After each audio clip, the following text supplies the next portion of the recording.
Este encuentro del ciclo Pilares es organizado por Diario Los Andes e invita Telecom Argentina.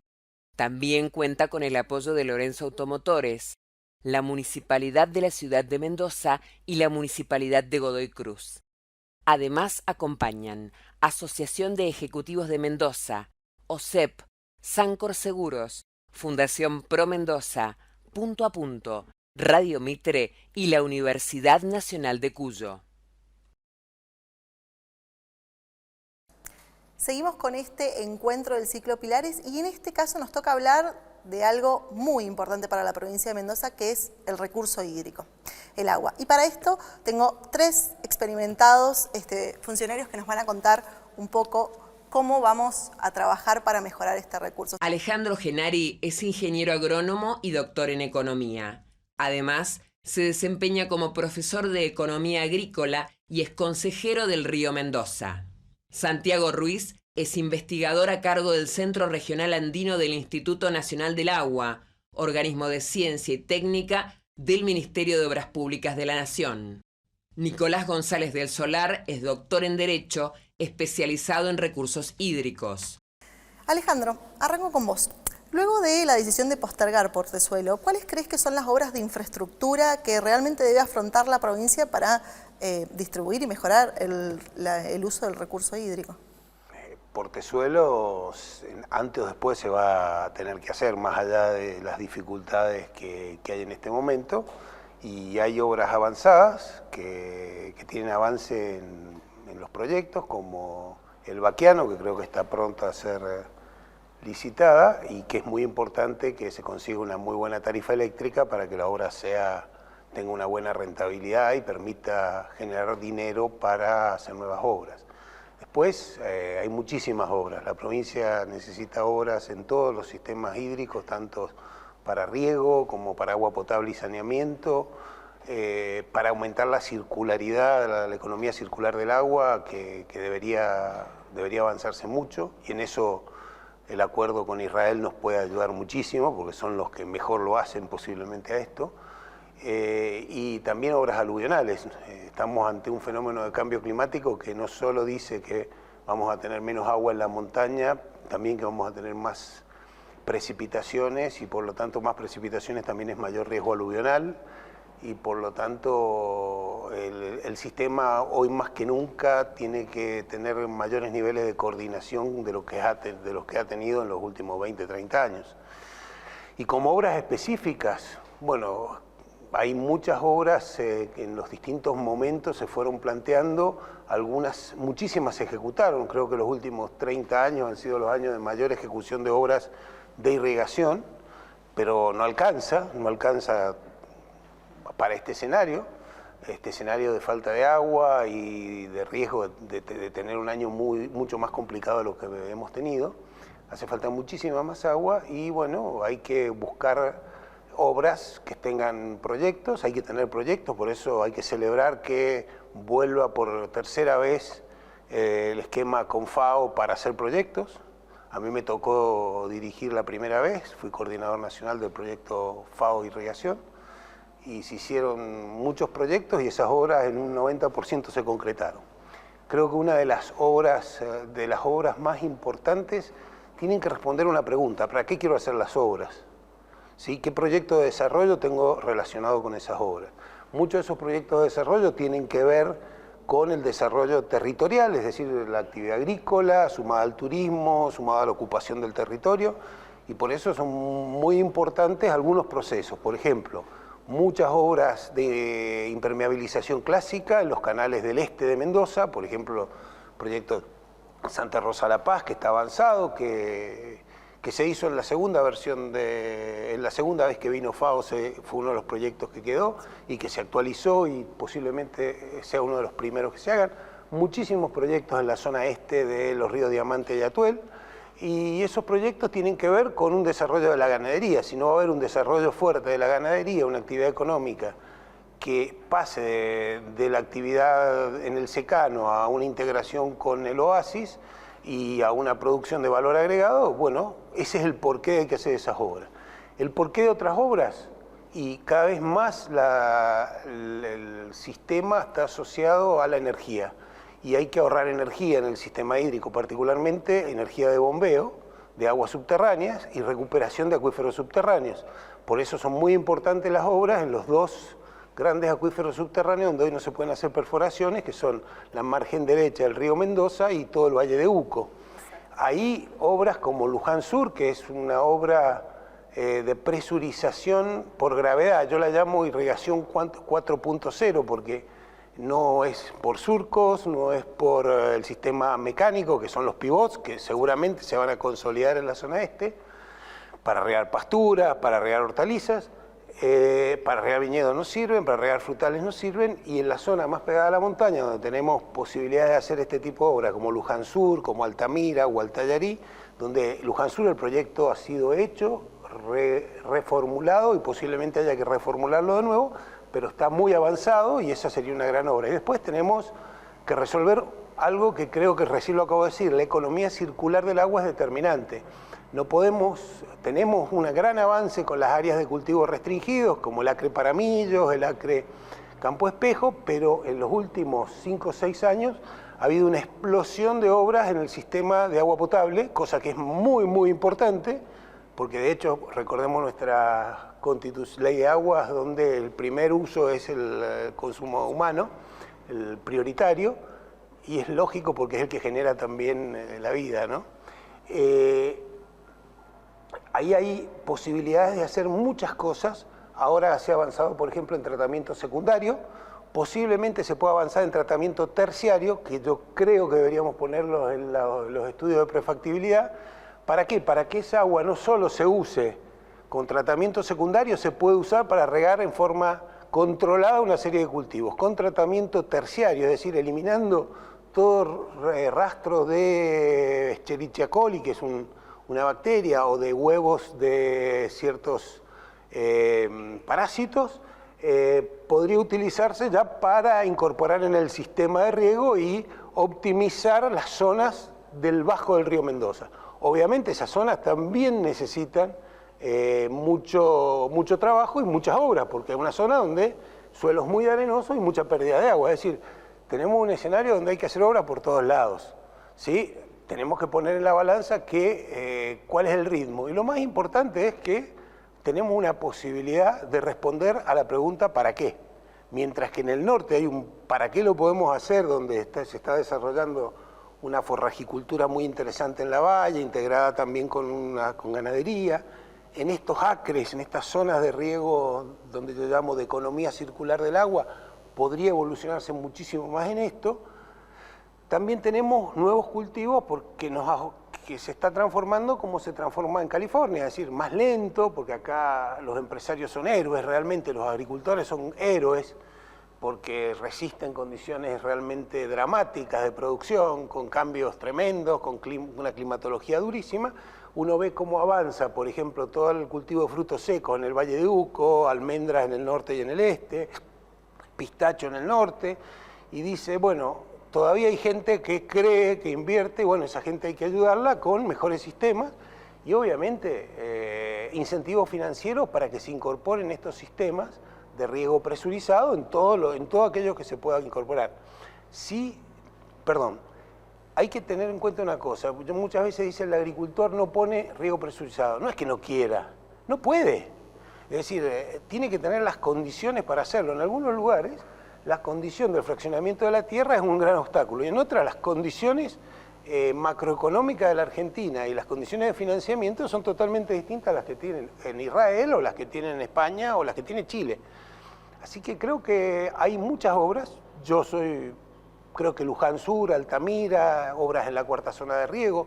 Creo que deberíamos empezar a pensar también en todas otras obras de entubado que algunas ya se han planteado en la zona de los canales Morales Villanueva, Matrigil, ahí en la zona entre Maipú y Luján. Y también deberíamos pensar en Ulunta, que es un lugar donde creo que le faltan obras desde hace mucho tiempo, entre otros lugares que le faltan obras. Ahora con el canal Chimba que acaba... Todo lo que nombraste, no sé si vamos a llegar, ¿eh? pero, a ver, yo creo que hay gente en el gobierno muy inteligente que sabe, como, qué sé yo, te puedo dar un nombre, Lisandro Nieri debe ser una de las personas que mejor maneja los temas financieros. 1.000 millones se pueden transformar en muchos más si se usan como apalancamiento. Mendoza es muy seria en eso. O sea, si Mendoza estuviera separada de la Argentina, creo que las gestiones, por lo menos las dos últimas, han mostrado que se puede bajar el endeudamiento, que se puede pagar, y eso, cuando uno entra en un sistema que paga regularmente, consigue financiamiento regularmente. Y después hay una enorme cantidad de bancos internacionales que ante el buen trabajo y a la existencia de proyectos están dispuestos a financiar. O sea, si uno paga, recibe financiamiento, y eso es un círculo, algunos le dicen círculo, yo le llamo espiral, virtuoso, porque el que paga vuelve a recibir crédito y generalmente el crédito nuevo viene a una tasa más baja porque ya saben que paga. Al revés lo que hacemos de lo que hemos hecho habitualmente, cada vez nos prestan más caro porque saben que no pagamos. Mendoza siempre ha pagado, así que debería tener un círculo virtuoso. No se tiene que agotar el recurso, este recurso tiene que ser para multiplicar. Si se multiplica en un para qué adecuado, es decir, sí, si a la gente le va bien, al territorio le va bien, no hemos hablado nada de lo que significa el agua para el turismo, por ejemplo. Le va a ir bien a todo el sistema. Podrían hacerse diques chicos también, no solo los diques gigantes. Es cierto que está el proyecto Uspallata, que posiblemente sea el proyecto más importante de Mendoza, en el Cordón del Plata, o el proyecto de los Blancos. Pero son proyectos muy caros. Quizás haya que hacer un aprendizaje, quizás con diques más chicos, como podría ser un dique sobre el arroyo, el río Las Tunas, arroyo Santa Clara, en Tupungato, controlando toda la zona de Gualtallarí, que es la zona más valiosa de la vitivinicultura argentina. O sea, se podría hacer un dique en el San Alberto, en el arroyo San Alberto, y controlar todo el valle de Tupungato. Y son diques chiquitos. O sea, ¿de pocos hectómetros? De hectómetros, qué sé yo, calculo yo, no he hecho la cuenta, pero un dique por el tamaño del río Las Tunas debe ser de 8 o 9 hectómetros, o sea, muy chiquito.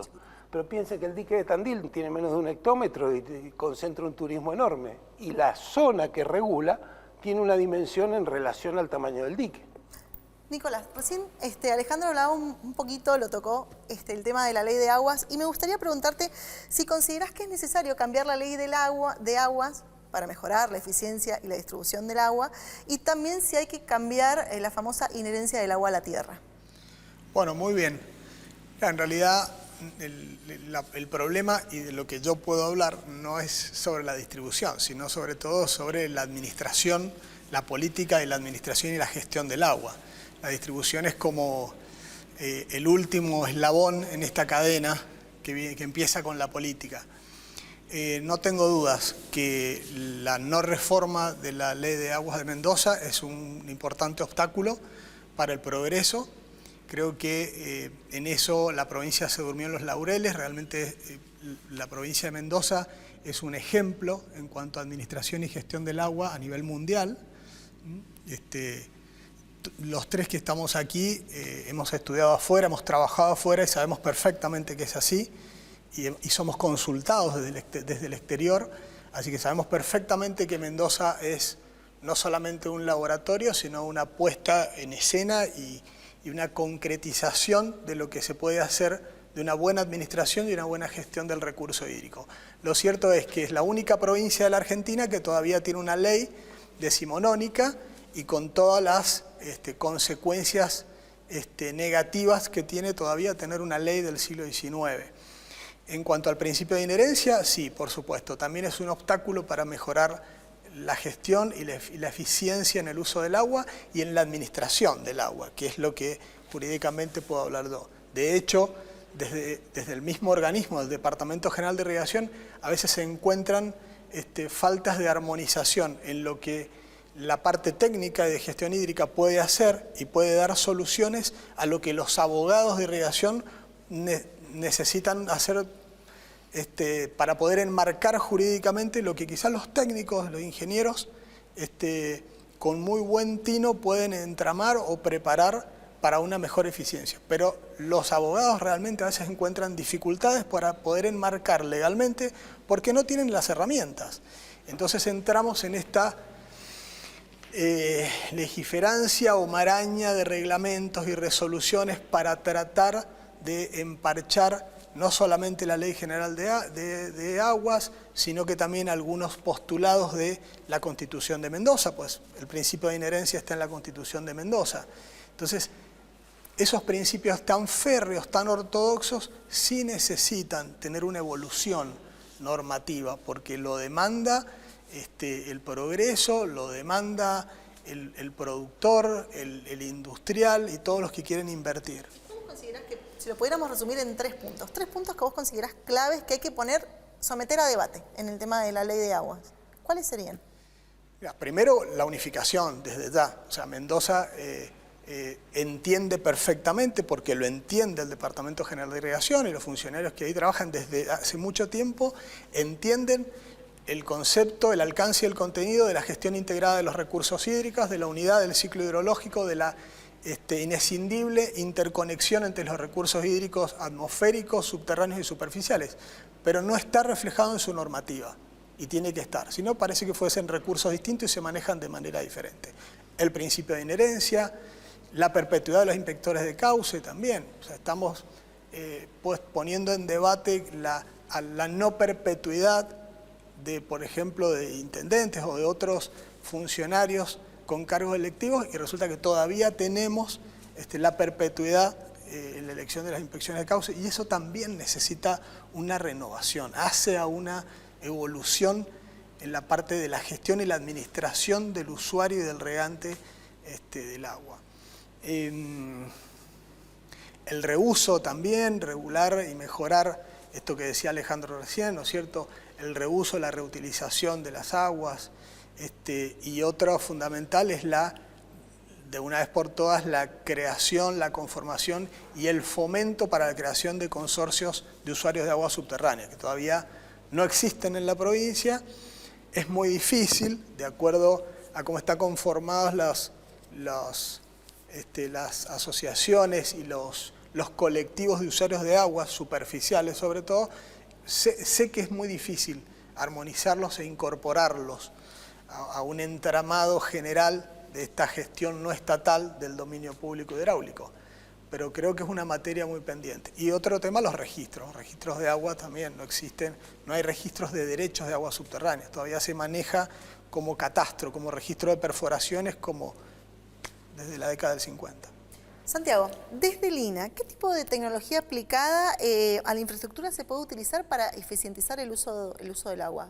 Bueno, algo ya dijo Alejandro, y coincido primero con Nicolás también, que este es un tema básicamente de planificación y de gestión. Digamos, hay que planificar y hay que gestionar. Y en la gestión lo primero me parece que es medir, es decir, saber con qué contamos, estudiar un poco el tema, la oferta y el impacto del cambio climático hoy en nuestro sistema de distribución del agua. Si hablamos específicamente de infraestructura, coincidimos que es necesario el uso de nuevas tecnologías, pero en esto es fundamental coordinar y poder interactuar entre los organismos de gestión con los organismos de ciencia y técnica y las universidades.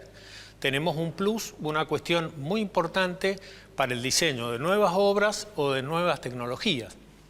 Algo dijo Alejandro recién respecto del entubamiento, es fundamental. El uso inclusive en la impermeabilización de canales de materiales distintos, hay experiencias importantes.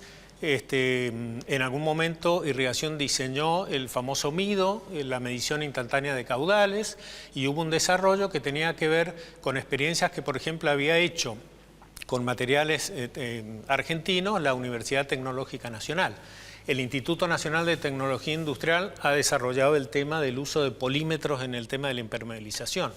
Es necesario rediseñar la red de infraestructura, por ejemplo, urbana. Se mencionó aquí el tema de la provisión y la ampliación de las plantas de agua potable, nuevas obras con nuevos diseños, esto que decía Alejandro de los pequeños diques, es importante los reservorios también para pequeños y medianos productores, que puede hacer que el usuario cuando necesite el agua la pueda usar y podamos también disponer o acumular el poco agua de lluvia que tenemos. Es decir, hay una serie de rediseño de la red y de adaptación a los efectos del cambio climático que Mendoza tiene que realizar.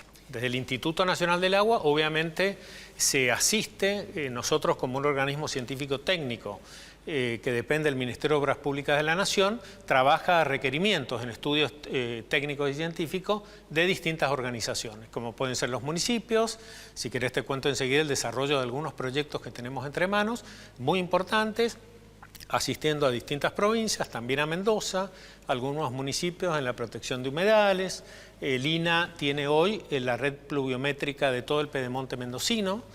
Participamos del sistema de emergencia junto con Defensa Civil, tenemos una lectura en tiempo real y formamos parte del comité de emergencia. Se hacen una serie de estudios hidrológicos importantes en el tema del agua subterránea.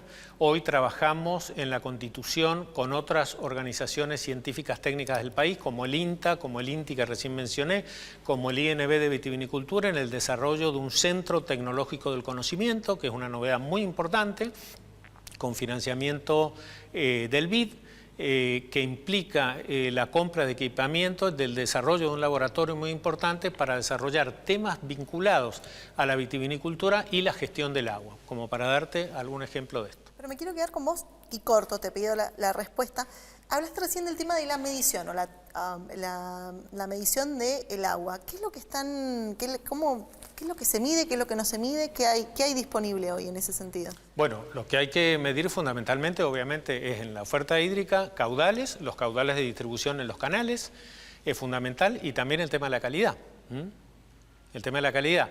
El INA, por ejemplo, desarrolla un monitoreo en convenio con la Facultad de Ciencias Agrarias en el río Mendoza, en el río Tunuyán Superior, de distintas tomas de muestras analizando el tema de la capacidad.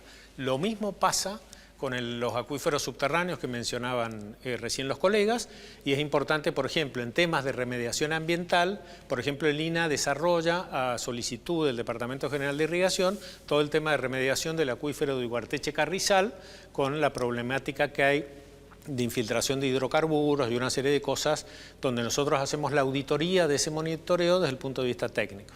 Me quedo con lo que dijo él y te lo traigo acá. El fenómeno de la contaminación de agua y de los acuíferos subterráneos, ¿qué se puede hacer? El acuífero subterráneo, para la teoría económica, es lo que se llama un bien común. Y el deterioro de un acuífero subterráneo está planteado en lo que se llama la tragedia de los comunes. Si todos quieren perforar, se termina destruyendo el bien de todos. Por lo tanto, por eso me resulta extraño que digan que no hay mediciones. En los acuíferos subterráneos se manejan con muchísimas mediciones de pozos testigos y que se sabe cómo va evolucionando la cantidad, el nivel estático del agua y por eso se hicieron en continuidad en el tiempo, porque uno lo hizo a Viagle, otro lo hizo la gestión de Frigerio, distintas, y se mantuvieron en las otras gestiones las restricciones de perforación, más allá de las excepciones que pueden haber habido o los conflictos que hubieron, por ejemplo, con los pozos en Luján y todo. La administración conoce lo que hay. Ese es el conflicto número uno, es el conflicto cuantitativo, no sacar más agua de la que se puede reponer. Obviamente no es un análisis año por año, es un análisis que tiene que tener un ciclo de tiempo, porque, a ver, un año, 2, 3, 4 años malos, puede venir un solo año bueno que recupera los niveles que han bajado en esos malos. Eso porque estamos ante ciclos naturales que no se pueden medir en un solo año, pero sí se mide una tendencia. Si la tendencia es decreciente, no se puede mantener, permitir nuevos pozos, y ese es el conflicto enorme que hay en el agua subterránea en el Valle de Uco y en la zona de la margen derecha del río Mendoza. Después, la contaminación que ha habido histórica, o que se ha producido, yo creo que con hidrocarburos, lo que ha habido es una acción importantísima de las autoridades del agua para remediar de todos los niveles. Los conflictos de los 90 o de los 80 con las grandes piletas de agua se superaron, piletas de agua de extracción de petróleo que eran muy salinas, se fueron superando. La contaminación de una pérdida que hubo en la destilería se denunció en su momento y creo que está prácticamente resuelta, y lo que hay que evitar es que se siga contaminando, y lo que más contamina hoy son residuos sólidos urbanos, ¿sí? Basura, y falta de infraestructura de tratamiento de aguas servidas, es decir, que tenemos pozos sépticos que van a las casas. O sea, la ampliación del sistema de cloacas es un beneficio para todo el sistema. Y si esa agua se trata tratamiento primario, secundario, y si llegáramos al terciario, la podríamos reutilizar en el sistema de riego, directamente en los canales que tenemos. Yo creo que en esto también es importante lo que decía Alejandro y lo de la economía circular, y hoy hay un tema que es un desafío importante y que están desarrollando hoy científicos del CONICET y también el Instituto Nacional del Agua, que es el tema de la huella hídrica. La medición, así como se habla de huella de carbono, del tema de la huella hídrica y huella del agua, que es importante para analizar la producción de distintos elementos. Nosotros hoy hemos trabajado mucho con el tema ajo, la producción de ajo, papa, tomate y otras actividades se pueden medir. Es una metodología especial, hay una ISO certificada respecto de huella hídrica y es un tema importante porque nos permite desarrollar una especie de herramienta respecto de los tomadores de decisión que puedan utilizar dónde producir determinados elementos con el tema del consumo del agua, ¿no? Y es el caso del ajo, donde se advierte toda una progresión hacia zonas como cultivo de invierno del uso del agua subterránea, que la tienen como provisión permanente, digamos. Hay muchos estudios en ese sentido, por eso digo yo la vinculación y la relación de la política con la ciencia y cómo a los tomadores de decisiones es importante el aporte científico y académico. Bueno, el tiempo se nos va acabando, pero no antes quiero hablar con Nicolás y te quería preguntar específicamente qué se debería hacer para mejorar la administración y la gestión del agua en términos jurídicos y qué es lo que están viendo desde la Universidad de Mendoza. Tal como te decía Santiago, bueno, es fundamental esta relación entre los tomadores de decisiones políticas y la academia, desde la Cátedra de Derecho de Aguas de la Universidad, única en el país, y el Instituto de Investigación de Derecho de Aguas de la Universidad de Mendoza. Estamos trabajando en distintas temáticas. Alguna está relacionado con agua y género, por ejemplo, ¿no es cierto?, con el rol de la mujer en la administración, en la gestión y en la política hídrica.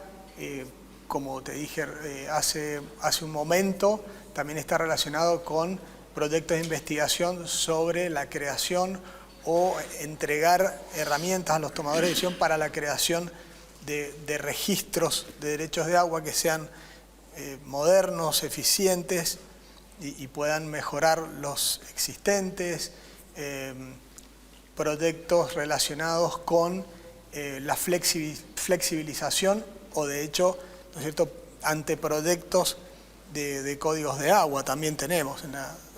Desde la cátedra, ¿no es cierto?, hemos realizado ya unos cuantos anteproyectos de códigos de agua para la provincia de Mendoza. O sea, desde cuando trabajamos con el doctor Mañani o Matus Escorihuela, incluso el mismo Joaquín López, y con abogados del Departamento General de Irrigación.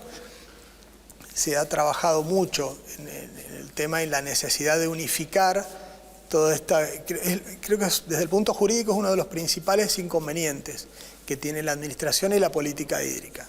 Es la deficiencia y la falta de uniformidad y de coherencia jurídica entre la Constitución, las leyes de agua, los reglamentos, las resoluciones, que muchos son contradictorios, y todo eso debería reducirse a algo más concreto y coherente. Nicolás, Santiago, Alejandro, muchísimas, pero muchísimas gracias. Decir algo. Por favor, dígalo. ¿No? Creo que Irrigación está trabajando en un código de agua que no implica una modificación de la ley de agua. Y a título personal tengo que decir que estoy en total desacuerdo con cambiar la ley de aguas y sobre todo el derecho de inherencia, porque generaría un caos en Mendoza, que es una discusión que a mi juicio no hace falta y que tenemos dentro de la ley de aguas muchísimo espacio para mejorar muchísimas cosas.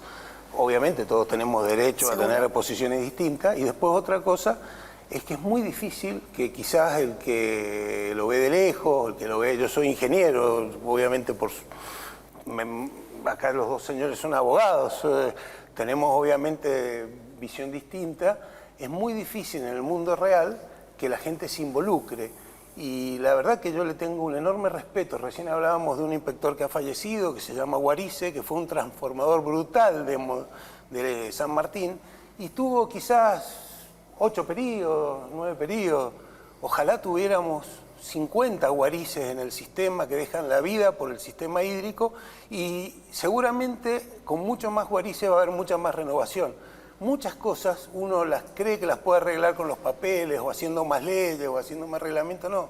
El mundo real se arregla en el mundo real. Obviamente que puede ser útil. Seguro que él ha colaborado y está colaborando en el Código de Aguas, pero ojo que cambiar la ley de aguas en Mendoza, que significa tocar los derechos de propiedad de la gente, y para mí eso sería gravísimo, y por lo tanto yo creo que no es necesario.